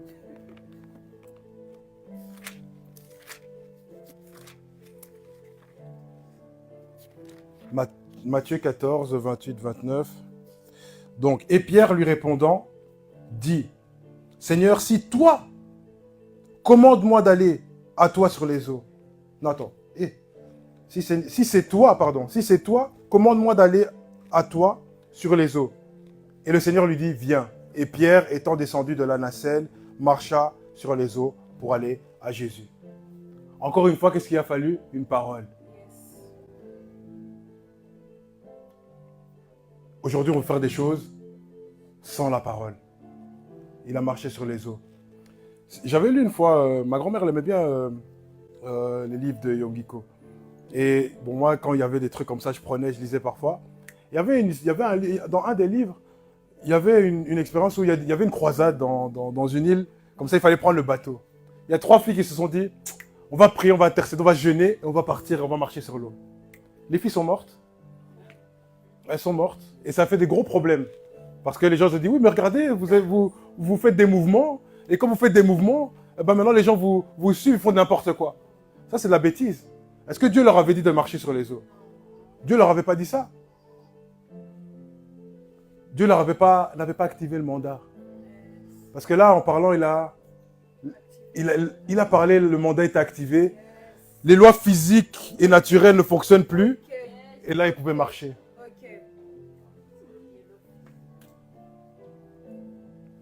Acte 8, on va aller. Téléportation. Les gens qui regardent Dragon Ball. Là. On va aller.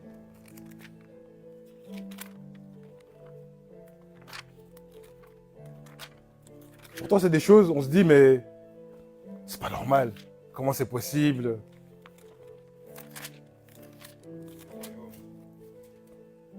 À partir du verset 26, je pense que vous savez, c'était avec l'eunuque éthiopien.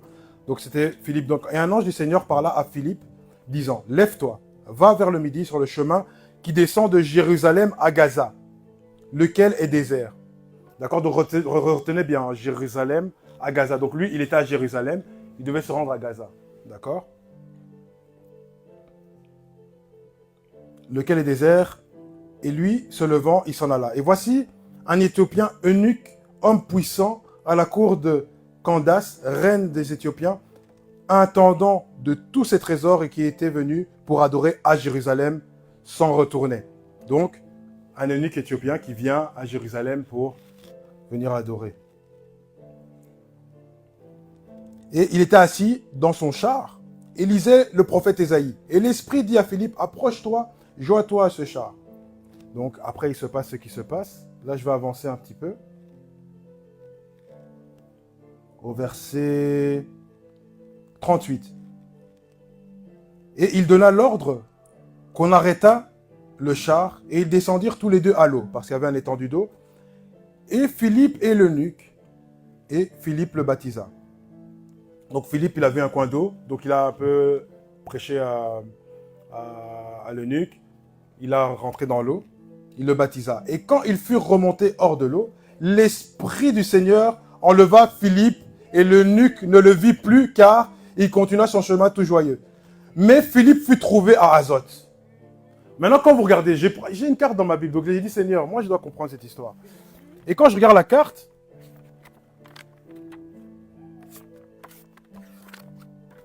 quand on regarde la carte, bon, vous n'allez peut-être pas voir, mais au moins vous allez voir les trucs, la distance.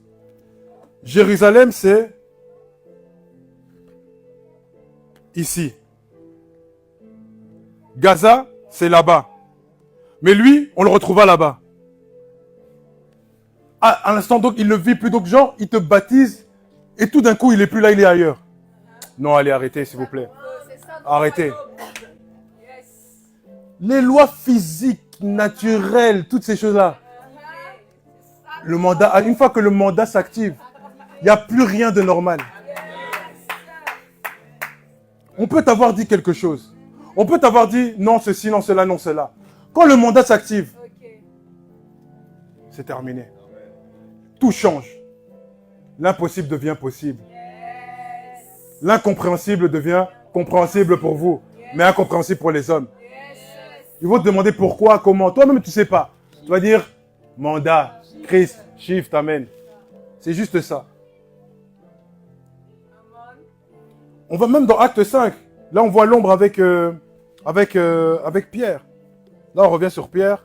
Comme ça, vous avez deux fois la personne, il a marché sur les eaux, mais son ombre aussi a fait des choses graves. On va les lire aussi encore. Si ça peut susciter quelque chose, faisons-le.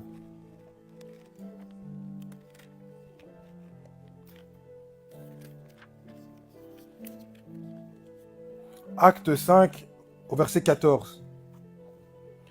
Et des croyants d'autant plus nombreux se joignaient au Seigneur. Donc, il y avait encore plus de personnes qui venaient auprès du Seigneur, gloire à Dieu. Une multitude, tant d'hommes que de femmes, de sorte qu'on apportait des infirmes dehors dans les rues et qu'on les mettait sur les petits lits et sur des couchettes, afin que quand Pierre viendrait, au moins son ombre passât sur quelqu'un d'eux.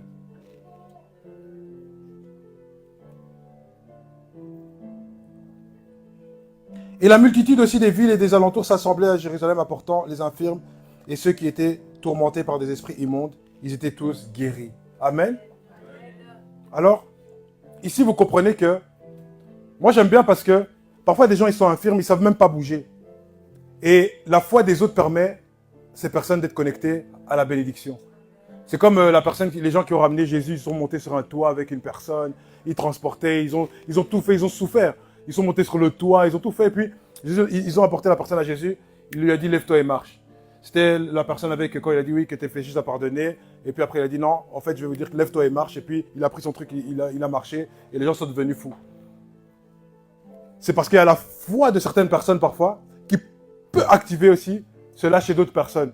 Parfois, il y a des personnes qui sont vraiment rabaissées, désespérées et malades jusqu'à être paralysées. Ils marchent, ils avancent, ils parlent, mais leur esprit est paralysé. Vous pouvez les connecter. Ça, c'était juste une parenthèse. Vous pouvez les connecter à cela. Maintenant, vous allez me dire, oui, mais ça, c'était à l'époque. Hein. Ça ne marche plus maintenant. Ah. Alors, pourquoi est-ce qu'on parle alors de certaines personnes comme William Branham, Taylor Osborne, Sweet Wigglesworth, Kenneth Hagin, Catherine Kuhlman, Aldini Abala et plein d'autres gens, plein d'autres personnes comme ça. Des personnes qui, ça ne date pas de l'époque de Jésus. Hein.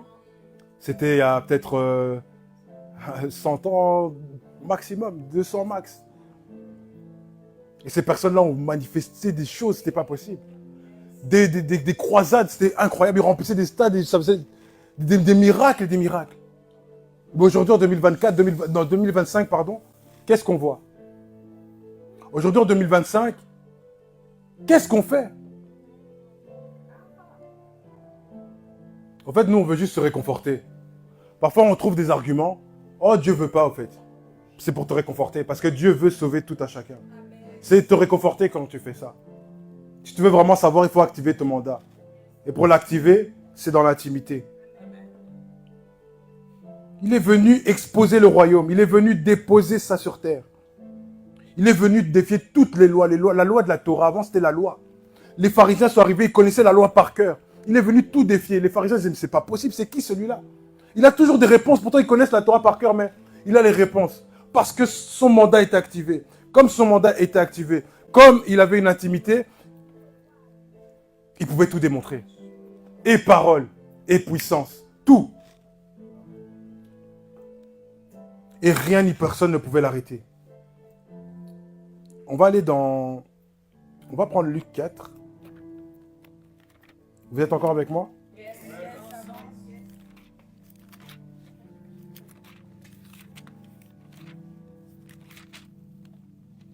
On va aller dans Luc 4 au verset 23. En gros, si vous voulez, il venait... Donc quand on voit Luc 4, c'est au début, il va au désert et tout ça. Et puis quand il sort du désert, là, il va un peu chez lui. Et je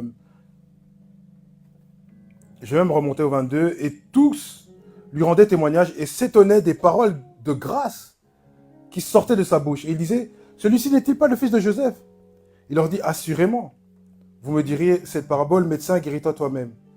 Fais ici aussi dans ton pays toutes choses que nous avons ouï dire qui ont été faites à Capernaum. Il dit, en vérité, je vous dis qu'aucun prophète n'est reçu dans son pays. Et en vérité, je vous dis qu'il y avait plusieurs veuves en Israël au jour d'Élie, lorsque le ciel fut fermé 3 ans et 6 mois, de sorte qu'il y eut une grande famine par tout le pays. Et Élie ne fut envoyé vers aucune d'elles, sinon Sarepta de la Sidonie, vers une femme veuve. Il y avait plusieurs lépreux en Israël du temps d'Élisée le prophète, et aucun d'eux ne fut rendu net, sinon Naham le Syrien. Et ils furent tous remplis de colère dans la synagogue, et en entendant ces choses-là.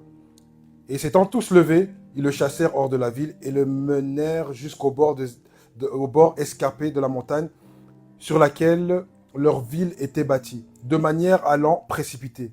Mais lui, passant au milieu d'eux, s'en alla. Alors expliquez-moi cette chose. Donc quand je vous dis que personne ne peut l'arrêter. Donc les gens étaient fâchés, d'accord? Les gens étaient fâchés, ils se sont dit, Jésus dit des dingueries. Donc, en gros, chez nous, il ne va rien faire, mais ailleurs, il va faire des choses. Ah non, lui, il blasphème, on va le jeter, il blasphème au nom de Dieu. Donc on dit que tout le monde s'est levé. On a bien dit, toute la foule l'a poussé. On arrive au bord de la falaise. Expliquez-moi comment il arrive à passer au milieu d'eux et partir. Mandat activé. Je deviens invisible, je passe, il n'y a plus moyen, il n'y a plus personne qui peut rien faire. Mais qu'on se rappelle bien, même si c'est Jésus, même si c'est le Fils de Dieu, il était connecté avec le Saint-Esprit. Il ne faisait rien sans le Saint-Esprit. Je pense que je vous en avais déjà parlé une fois, mais je vais reprendre ça. Ici, de toute façon, c'est dans Luc, donc ça va aller vite. On reste dans Luc 4, hein, c'est la même chose, on va reparler dans le désert. Non, je vais même aller dans Luc 3 un instant.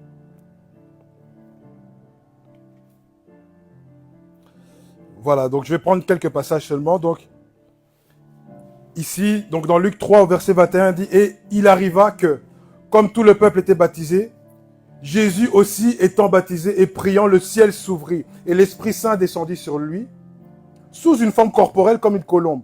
Et il eut une voix qui venait du ciel, « Tu es mon fils bien-aimé, et en toi j'ai trouvé mon plaisir. » Donc maintenant, première chose, le Saint-Esprit est descendu sur lui. On est d'accord, la Bible le dit.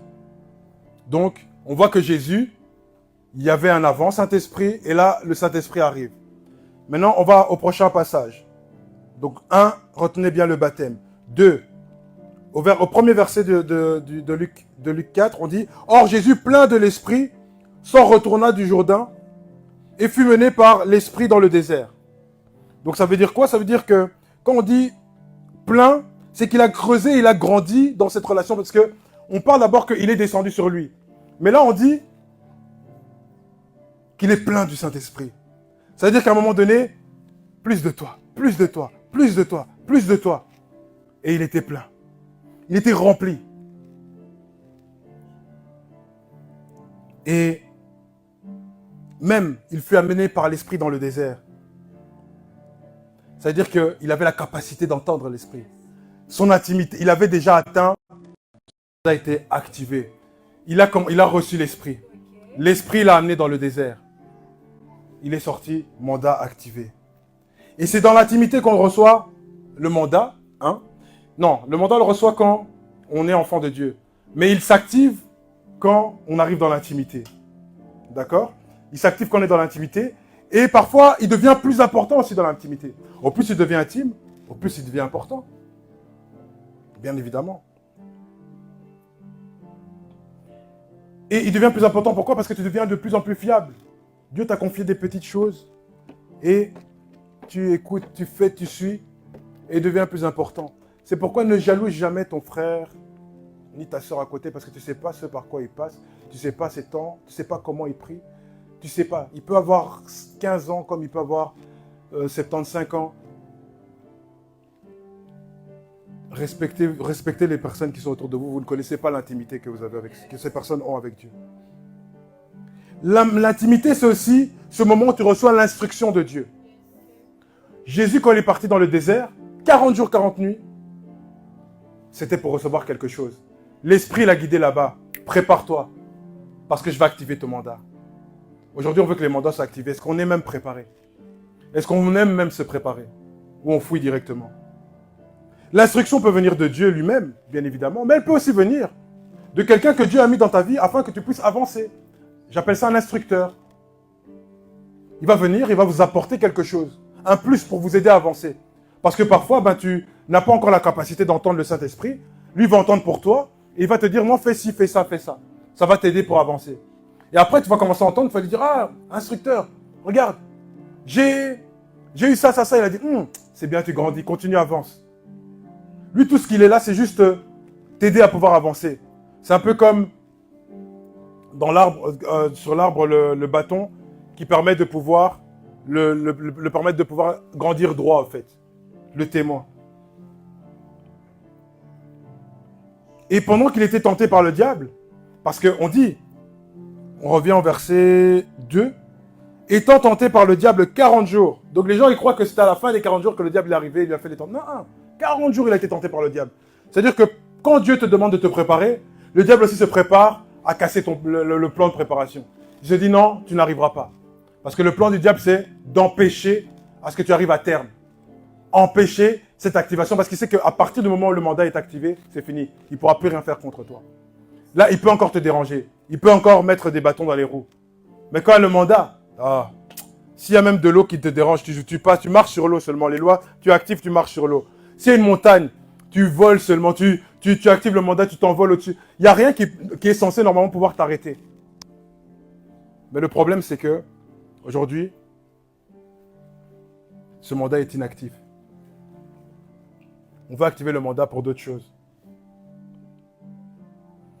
Et il a creusé avec l'esprit. Il a pénétré cette dimension dans la puissance pour ne faire qu'un avec lui. Et c'est ce qui lui a permis de vaincre et de sortir victorieux dans sa puissance. Donc le désert, c'est un lieu de préparation pour lui. L'instruction, c'est comme suivre des cours. Alors imaginons, je prends un exemple. J'ai pris un exemple de 4 classes. La première classe, c'est le parler en langue. La deuxième classe, c'est le jeûne et la prière, le jeûne et prière de 21 jours, par exemple. La troisième classe, c'est adorer et prier à partir d'une certaine heure. Et quatrième classe, c'est écouter et reconnaître la voix de Dieu, par exemple. Maintenant, toi, tu parles en langue. Première classe, tu dis, ouf, le Saint-Esprit est descendu sur moi. Waouh! On t'entend. On t'entend fort. C'est très bien. Et puis on te dit de jeûner. Ah, Seigneur, tu sais. Tu commences un jour et puis on t'invite au resto. Tu dis, bon, Seigneur, on m'a invité. Je vais arrêter seulement. Et puis tu fais 3 jours et puis il y a quelque chose qui arrive. Ta journée est difficile. Tu dis, ah, Seigneur, non, j'arrête. Et tu t'arrêtes. Et tu fais plus rien. Et tu continues ta vie. Tu pries, hein, tu continues à prier. Tu fais plein d'autres choses. Mais tu ne fais pas le jeûne là qui t'a demandé à la deuxième classe. Tu restes à la deuxième classe. Parce que tu n'as pas écouté ce que le Saint-Esprit t'a demandé comme instruction de pouvoir faire. L'instruction vaut mieux que tout. L'obéissance vaut mieux que le sacrifice. Tu peux sacrifier du temps de prière. Tu peux sacrifier plein de trucs. Mais si Dieu t'attend ailleurs, tu perds du temps. Tu sèmes des broutilles alors que tu pouvais semer beaucoup de choses. Alors oui, Dieu va continuer parce que bien évidemment, tu restes connecté à lui, il va rattacher, il va même essayer de redonner des paroles pour que tu fasses la chose. Mais toi, tu ne veux pas faire. Tu décides de faire autrement que ce que Dieu te demande. Tu restes bloqué et tu vois les autres monter de classe.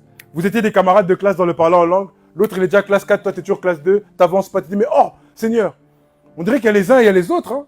Non, non, non, c'est toi en fait. C'est juste toi en fait. Il n'y a pas les uns et les autres, c'est toi. Non mais c'est vrai. Moi, j'aimais bien dire ça à Dieu avant. Oh Seigneur, tu as trouvé des gens dans la Bible, de toute façon, il y a les victimes et il y a ceux que tu as choisis. Je disais ça à Dieu. Je disais, mais oui, il y a des victimes. Quelqu'un comme le pharaon, allez, il était tranquille. Il était tranquille, c'était ses pères et tout ça qui avaient bloqué les... Il était tranquille. Et on dit, Dieu a endurci son cœur. Il dit, ah Seigneur. Non, j'ai dit non, non, non. Et je disais donc, et quand il y a des choses qui m'arrivaient, pour me rassurer, je disais, ouais Seigneur, de toute façon, tu as fait comme avec le pharaon, tu as endurci les cœurs de toutes les personnes autour de moi. Comme ça, moi, j'ai pas ça. Il n'y a pas de souci. Alors moi, j'arrête de prier. Et j'ai trouvé des excuses comme ça. Moi, je vous dis honnêtement, je ne le cache pas. Ou quand je voyais des choses arriver aux autres et pas à moi, pourtant, je dis, voilà, eux, ils prient pas, moi, je prie, mais moi, ça n'arrive pas. Alors que tu m'as dit, il m'a dit, mais est-ce qu'il m'avait dit de faire ça? C'est ça le truc. Moi aussi, avant, quand Dieu me parlait, direct, je courais. Je courais, je voulais faire les choses à sa place. Je croyais que c'était Dieu. Je dis, oh, il a dit ça, allez, je cours. Tu te cognes la tête, et après, tu râles. Et quand tu râles, maintenant, tu dis, Seigneur, le soir avant de dormir, tu dis, bon Seigneur, je suis fâché contre toi, je te demande pardon parce que je n'ai pas envie de mourir la nuit. Mais je te demande quand même pardon. Non, mais c'était vraiment comme ça que j'étais avec Dieu. Et j'ai appris avec le temps, en fait, que tout, c'était moi. On aime bien pointer. En fait, l'homme n'aime pas être responsable de certaines choses. Il aime bien dire, c'est de la faute de quelqu'un d'autre. C'est de sa faute. Non, il y a eu ça. Non, il y a eu telle situation, c'est pour ça. Et dans son cœur, il se conforte. C'est pas moi que tu mens, hein, c'est à quelqu'un d'autre. Et lui, il sait la vérité, donc tu sais même pas le mentir. Et le Saint-Esprit, lui, c'est celui qui valide vos classes. Et à chaque fois qu'une classe est activée, il rajoute dans le mandat. Peut-être que dans ton mandat, il y a 10 points. Et que tu es au point 2 seulement. Et que t'attends, toi, tu veux le point 8. Mais commence déjà d'abord par les autres. Quand tu arrives au point 8, dis-toi qu'il y en a encore 2 autres en plus. Parce que toi, tu pensais qu'il n'y avait que le point 8. Non, il y a 9, 10 encore, même c'est encore pire. Et parfois, il y en a d'autres qui ont 3, il y a 3 points dans le mandat. Mais quand il y en a un qui s'active, c'est dinguerie. Donc c'est pour ça, ne regarde pas ton voisin. Chacun a ce que Dieu lui a donné. C'est très important. Toi, occupe-toi de tout faire pour activer ton mandat. Occupe-toi de tout faire pour que le Saint-Esprit marche avec toi et qu'il puisse t'aider. Alors moi, j'ai une question pour toi. À quelle classe tu t'es arrêté aujourd'hui? À quelle classe tu t'es arrêté aujourd'hui? La dernière instruction que tu as eue, c'était quelle instruction? Est-ce que tu l'as faite? Est-ce que tu as obéi ou bien est-ce que tu as trouvé des excuses? Ou je suis tombé malade et puis, oh Seigneur, c'était fini. Dieu t'attend là où tu l'as laissé. Et il est prêt. Il attend juste toi, en fait. Parfois, encore une fois, je le répète, tu peux recevoir l'instruction de par toi-même. Parfois, tu peux recevoir l'instruction via l'instructeur. Et qui est là pour t'aider à avancer. Mais dans cette génération, malheureusement, on n'aime pas l'instruction. On n'aime pas nous entendre dire quoi faire, surtout quand ça ne va pas avec notre volonté. Si ça ne va pas dans mon sens, ouf. Bon, Saint-Esprit, quand c'est le Saint-Esprit encore, ça va pas dans ton sens de dire, ouais, j'ai mal rêvé. C'était un rêve, c'est un rêve de l'âme. C'était pas un rêve de Dieu, c'était un rêve qui vient de mon cœur. C'est sûr et certain. Quand ça va pas dans notre sens et que ça vient de l'instructeur, qu'est-ce qu'on dit? On dit, lui il veut juste que je rentre dans ses intérêts là. Qu'il arrête ça, dis-moi, c'est pas. C'est vraiment ça en fait. C'est comme ça qu'on est. Cette génération n'aime pas les instructions. Quand c'est difficile, Saint-Esprit, oh c'est trop dur. Seigneur, mais la parole elle dit que on ne sera pas donné des choses que tu ne pourras pas supporter, n'est-ce pas? Mais tu dis non, c'est trop difficile. Ah, moi je laisse. Parce que tu penses que c'est trop difficile, mais tu ne penses pas au fait que lui il est là pour t'aider, au fait, tout simplement. Et quand c'est l'instructeur qui est là, tu dis ah, c'est trop difficile. Ah, il ne faut pas compter sur moi. Moi, ciao. Si c'est trop sortir de sa zone de confort, waouh! Seigneur, là, ce que tu me demandes, c'est trop. Alors que ça va te demander de sortir de ta zone. Jésus a quitté le trône pour devenir charpentier. Vous voyez le. Regardez même juste l'enfant prodigue. Quand on entend qu'il était. C'était même pas un roi. Il est sorti, il a commencé à manger avec les porcs, etc. Il a dit même les serviteurs étaient mieux que lui, là, alors qu'il est fils de quelqu'un. Vous imaginez? C'est-à-dire que parfois, en fait, moi je vois, c'est comme si en fait Christ était arrivé peut-être à ce niveau parce que imaginez-vous le royaume. Imaginez-vous seulement, on ne sait même pas imaginer, tellement qu'il y a des belles choses. Quand j'entends les personnes qui ont visité ces choses, ils disent toujours, oui, non, c'était merveilleux, c'était comme si. Et lui, aujourd'hui, il a mis des habits comme nous. Il a eu un corps comme nous. Il était dans un environnement comme nous, où parfois l'atmosphère est mauvaise. Il était là, il a supporté. Imaginez-vous. Mais toi, tu ne veux pas sortir de ta zone de confort. Toi, on te dit juste, arrête ça, et toi, tu boudes. Tu dis, oh non, Seigneur, c'est pas possible.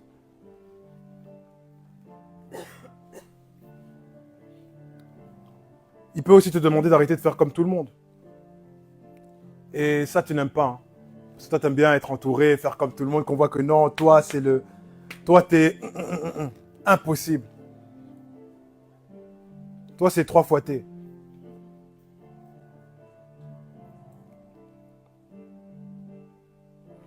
Et on va même parfois dire que l'instructeur veut faire ses propres projets ou ses propres plans. Et on commence à créer des scénarios et ça crée des histoires et tout ça. Alors que lui, tout ce qu'il fait, c'est te donner un message. Et c'est tout parce que le message t'a piqué. Tu crées un mouvement dans la maison. C'est pas une dinguerie. Parce que ça t'a piqué. Hein. Et tu retournes tout le monde contre l'instructeur. Tu te dis, mais ah non, lui, il est mauvais. Et je dois dire ça à tout le monde. Et demain, quand tu vas te réconcilier avec lui, toi, tu sais que tu as inventé. Mais les gens à qui tu as raconté, ils savent pas. Eux, pour eux, c'est réel. Faites attention. C'était même pas... Mais faites attention.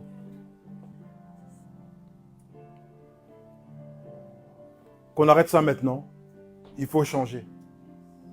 Il faut qu'on change. Et le dernier exemple que je vais prendre, c'est Jésus dans le désert. Le mandat a été activé dans le désert. Nous avons dit que nous sommes passés aujourd'hui de l'autre bord. Amen. Si je prends le peuple d'Égypte, le peuple d'Israël quand ils sont sortis d'Égypte, ils devaient faire 40 jours dans le désert. Et ils en ont fait 40 années parce qu'ils n'ont pas obéi. J'aimerais tout simplement vous donner ce message, c'est de rester concentré. Parce qu'on a quitté, on est arrivé de l'autre bord. Mais il faut rester concentré. Parce que tu pourrais rater maintenant, alors que tu as passé. Et ce serait vraiment triste. Parce que moi, je ne rate pas avec ceux qui veulent rater. Mais que Dieu nous fasse cette grâce de pouvoir rester concentré. J'aimerais que ces temps-ci, tu puisses vraiment prendre conscience et te dire, Seigneur, j'aimerais vraiment que l'esprit de discernement soit en moi. Et que je puisse avancer.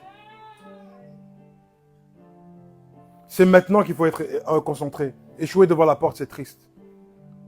Soyons disciplinés, faisons des choses avec sérieux. Et regardons droit devant nous. J'aimerais vous dire, regardons droit devant nous. Si tu regardes derrière, c'est juste pour dire, Seigneur, waouh, regarde comment tu m'as sorti. Tu m'as sorti de quelque chose de impossible. Mais maintenant, je suis fixé devant toi. Pas, je regarde derrière, oh Seigneur, en vrai, ma vie là-bas. Vous savez, la femme de Lot, elle a regardé derrière. Vous savez avec quelle intention elle a regardé derrière? quand elle a regardé derrière, c'est comme si elle avait des regrets. Peut-être que dans sa course, en sortant avec Lot, peut-être que Lot, il courait, il disait, oui, l'Éternel va nous sauver, tout ça, mais peut-être qu'elle, elle se disait, Seigneur, on fait courir, ça fait 3-4 jours qu'on court. On doit fuir et tout ça. Peut-être qu'ils... Parce qu'ils n'avaient pas des voitures où tu quittes une ville comme ça. Là, peut-être qu'ils devaient faire des marches sérieuses, des trucs. On ne sait pas. Mais elle s'est retournée. Et peut-être qu'il y a, dans son soupir, il y a eu quelque chose qui disait, ah, pourquoi tout ça, Seigneur? Elle a été transformée en pierre. Ne te retourne pas pour te dire que ta vie était meilleure avant. Il fallait faire ça avant. Maintenant, tu es dans l'autre bord. Tu avances. Et tu avances seulement. Et tu avances seulement. Avance seulement. Et si tu regardes derrière, comme j'ai dit, regarde, rappelle-toi, et ça va même t'aider. Parce que le peuple d'Israël, qu'est-ce qu'il faisait? Il regardait derrière pour dire, oui mais Seigneur, c'était mieux avant. Il y avait ceci, il y avait cela. Aujourd'hui, Dieu, il faisait pleuvoir du pain. Il faisait pleuvoir de la viande. Tes habits, ils grandissaient. C'est-à-dire que des gens qui étaient petits, tes habits allaient grandir et tout ça, en même temps que toi. C'est-à-dire que tu n'as même pas besoin de racheter et de refaire. Ça, il était là pour toi.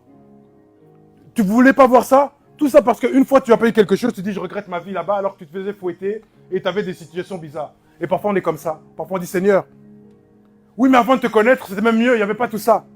Mais avant de te connaître il y avait quoi? Tu étais perdu. Tu étais coincé là-bas, tu étais dans un truc bizarre. Oui j'aurais pu faire ça avant, mais à cause de toi je peux rien faire. Oui mais avant tu aurais fait ça comment? Tu aurais fait ça dans quelles circonstances? Regarde plutôt, oui Seigneur tu m'as libéré de ça, amen. Je regarde derrière pour dire merci Seigneur. Je décide de regarder tes bienfaits et pas regarder autre chose. Je décide de regarder ta main et pas regarder autre chose. Et maintenant devant, je regarde ce que tu vas faire aussi. C'est ça en fait l'attitude que tu dois avoir. Et en tant qu'Église, malheureusement, nous sommes passés à côté. Mais c'est maintenant que les choses commencent. Alors reste concentré. De la même manière que le diable est venu distraire Jésus dans le désert pendant les 40 jours, de la même manière, il va essayer de te distraire. Mais comment est-ce que Jésus a vaincu? On a dit, c'est par le Saint-Esprit. C'est par le Saint-Esprit.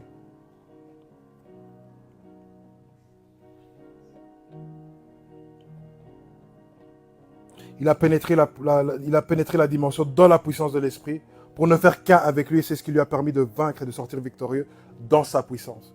Si tu veux, donc comprends juste le temps dans lequel tu es. Tu dois être concentré. C'est un temps, je dirais, de préparation.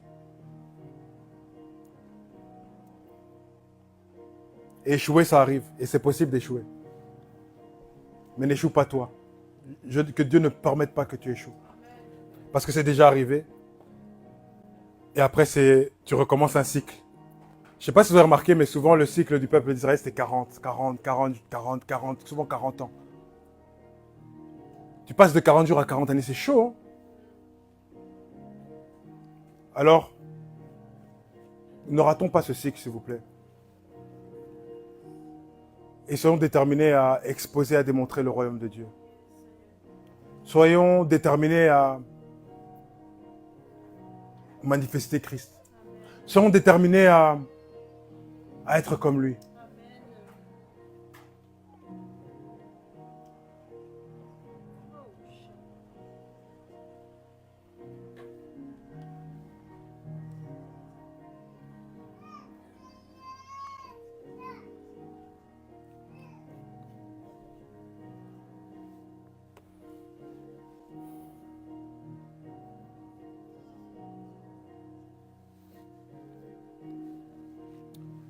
Soyons déterminés à faire comme lui.